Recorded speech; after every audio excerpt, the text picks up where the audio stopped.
Today we're going to make the most iconic cocktail there is, the Gin Martini. It's made up of very few ingredients. It's very easy to make, but it's also very easy to make wrong. I'll go through all the steps, and by the end of it we will have a beautifully crafted Gin Martini. I will start off with what would normally be a glass stirring jar, but today I have a French press which will work just as well. If you have a thick rimmed pint glass, say, or something like that, that would work just as well. Our booze for today is a London Dry gin made here in Cheshire. It's called a London Dry gin. It doesn't have to be made in London. It's called London Dry just because that is the technique which is used to make it.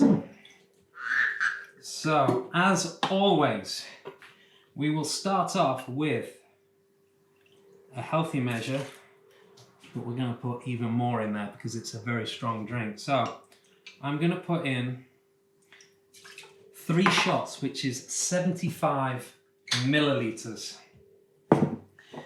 Now, to make this a little bit different, I'm going to make it a dirty martini. So, what I have here, I have Italian olives. And what I'm going to do, I'm just going to put some of the olive brine, which is in the jar, in the drink, and on the bar top. So, when you get the olives, make sure that you get the olives with the olive brine and not olive oil, because some olives, they come in oil, and you don't want to be putting oil in the drink. That's not going to help the consistency very much at all. In fact, I'm going to put a little bit more in there. So, I'm going to add ice to this and we're going to stir it down.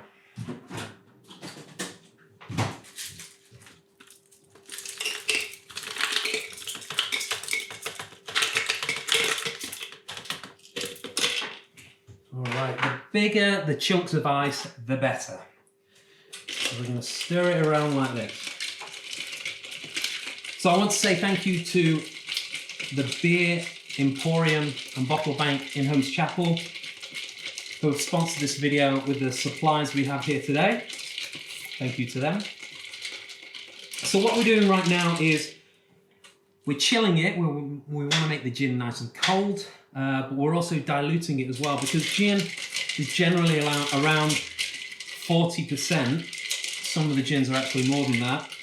We want to dilute it. We want to bring that alcohol content down, because if it's too strong, we can't taste all the flavors. Just like when people drink whiskey, some people put some water in it, and that actually opens up the flavors, because the palate, the flavor, the taste buds in our mouth can't taste too much if it's got too much alcoholic content. So we want to bring that alcoholic content down.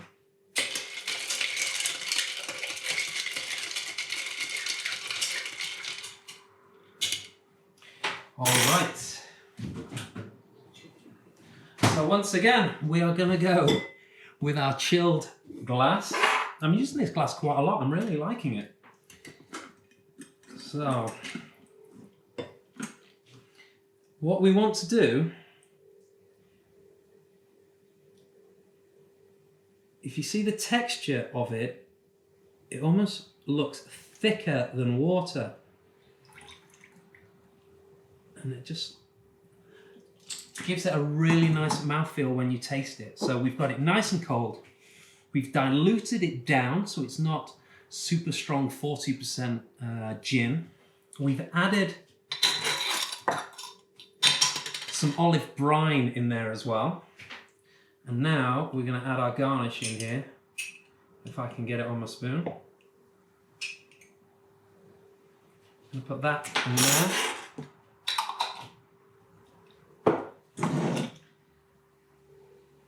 And here we have, oh, this is such a good drink. It's the ideal drink to have before dinner, because it's crisp. It doesn't add too much flavor to your taste buds. It's just very clean and a crisp drink. So this is a Gin Martini, which is dirty, stirred down and served in a cocktail glass. Now, this drink I would like to pay tribute to Captain Tom Moore, who's turned 100 years old today, who has now become a colonel, who was raised over £30 million for the NHS here in England. He's walked lengths of his garden, and he's just, yeah, he's an absolute legend of this country. So, Colonel Tom, this one's to you. Cheers.